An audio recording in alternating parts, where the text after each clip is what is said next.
Hey, what's up, South Florida? It's me, John Villarreal, here for the John Villarreal Show on 1210 AM Miami, the man, the only station where you are the man. And I'm pleasantly joined by the great Brett Romberg, who's been kind enough to hang out for another segment here. Kind of twist his arm. Not really. This guy's freaking huge. Are you kidding me? But great to see you, man. Thanks for coming in. Thanks for having me. Appreciate it. Yeah, now, I know, like, you're not a political dude. Right. We may touch on that a little bit again. Any questions you don't want to have, we'll just pass on. No, it's fine. You'll get my non-biased Canadian opinion on American politics. So let's start with that. You're Canadian. Well, now you're like a permanent rat. Like, how's that? I'm official. Oh, okay. No, and that wasn't even going. I just wanted to. I was just curious in terms of like, because I mean, it's very interesting. Like, I love Canada. Canada's cool. Yeah. But I mean, we've got a couple things going on now with Canada in the news, and I want to get right back to you, but I just have to touch on this.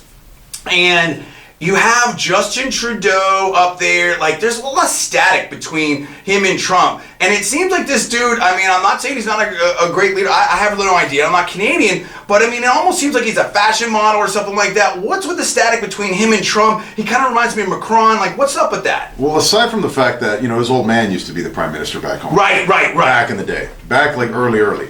And now the fact that, you know, the apple didn't fall too far from the tree, you got him. But the whole giant rumor, which I've learned over the years, if you've ever Googled, and this is funny as hell, if you've ever Googled Fidel Castro's pictures of what he looked like back in the day, which the rumor is... No. Yeah, that might be his old man. Oh my God. And all of the political visits from Canada to Cuba, you know, there's a really good relationship between Canada and Cuba. The majority of the Canadians vacation in Cuba because you could legitimately, for the Canadian dollar, $800, $900, stay at a 5-star resort, flight included, all beautiful, everything ready to go, Veradero Beach, the whole thing. So Canadians have a giant linear pathway to Cuba. Wow. So back in the day... I heard Cuba's gorgeous. Yeah, I've never been, you know, it's almost like sacrilegious. My wife is Cuban and her family's Cuban, so we're not going to partake in giving that country any money, I guess you could say, vacation-wise, because the people aren't seeing it, that's for sure.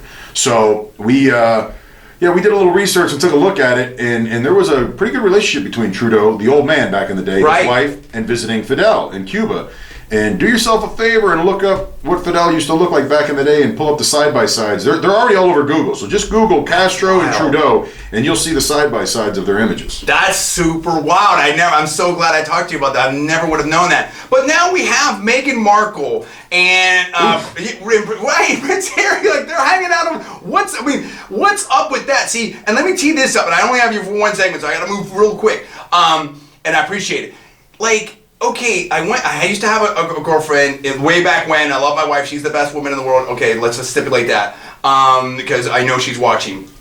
And I went to Toronto. Toronto's such a cool city, such an international city, so cool and everything like that. And I thought, could I live here, this and that, whatever. But it's like, it's such a different system with the whole socialism thing and everything. I wouldn't call it like heavy socialist, but like they still do they're still a Commonwealth country. Yep. Like, how does that all work? How does that feel when you're growing up in that? And now you've got obviously Prince Harry and Meghan Markle there. What's that all about? Well, the fact that Markle's always there is because she did a lot of her filming there, like for her shows when she was an actress. So a lot of her friends in the industry are from the Toronto area, and then we have our own film festival over there, which is a big deal. Huge. And she seems Canadians treat superstars, and I guess you could say Hollywood starlets, a little bit differently, and celebrities for that matter. We're not since they're so few and far between in terms of celebratory people up there.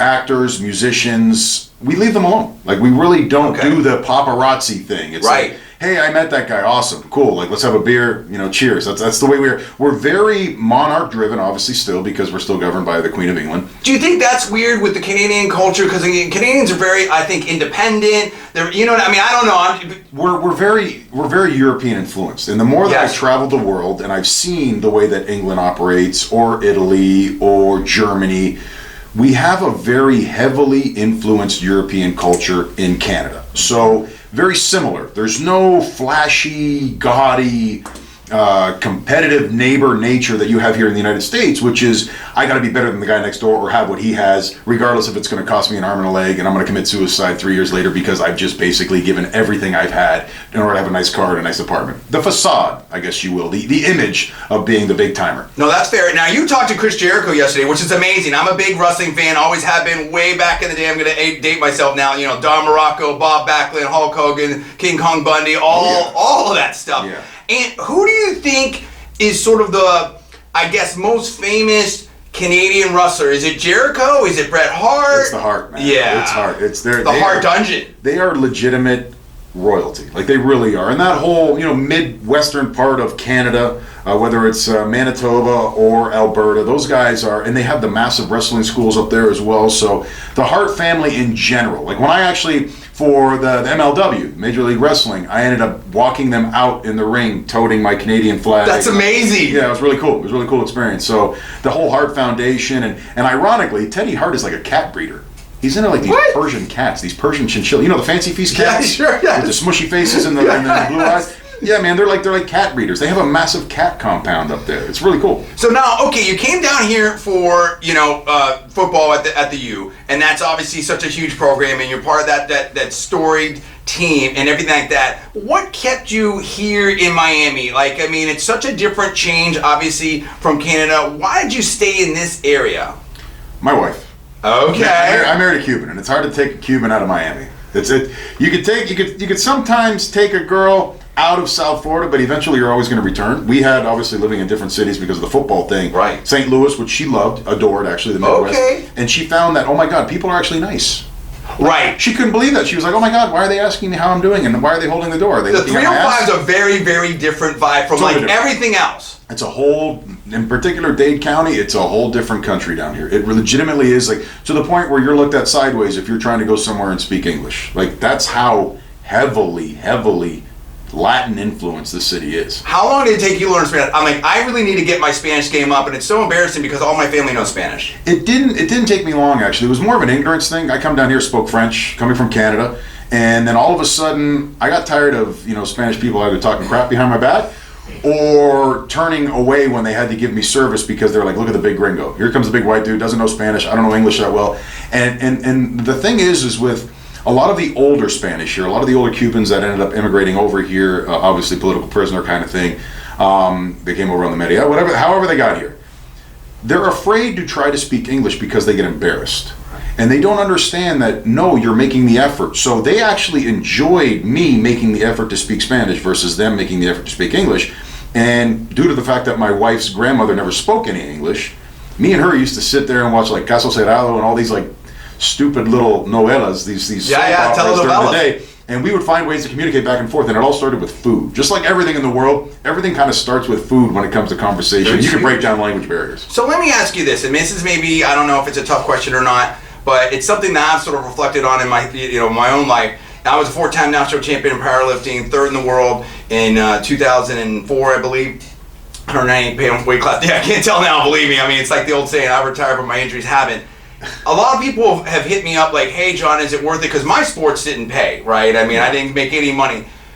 Football's done so much for you and it's such a part of your identity. Do you ever regret any of it? Do you regret getting out maybe earlier? Talk about that. We've learned so much now with the CTEs and everything. Yeah, especially with the fact that, today, or yesterday actually, it was announced that Luke Kuechly ended up retiring 8 years after being in the professional football atmosphere and such a decorated career with leaving $22 million left on the table. Yeah. Still choosing, and it's happened quite a bit lately, 4 or 5 predominant, really good players retiring early in the game don't want to go ahead and have the long-standing physical, I guess you could say, pain and anguish. Regardless if it's physical injury, the whole mental thing is the big question mark nowadays, right? So I actually felt like I got out of the game at the right time. On my own volition, to be honest with you. I thought I was done, and I thought I was done on a bad note because I got cut, and then all of a sudden I got called to go back for another year.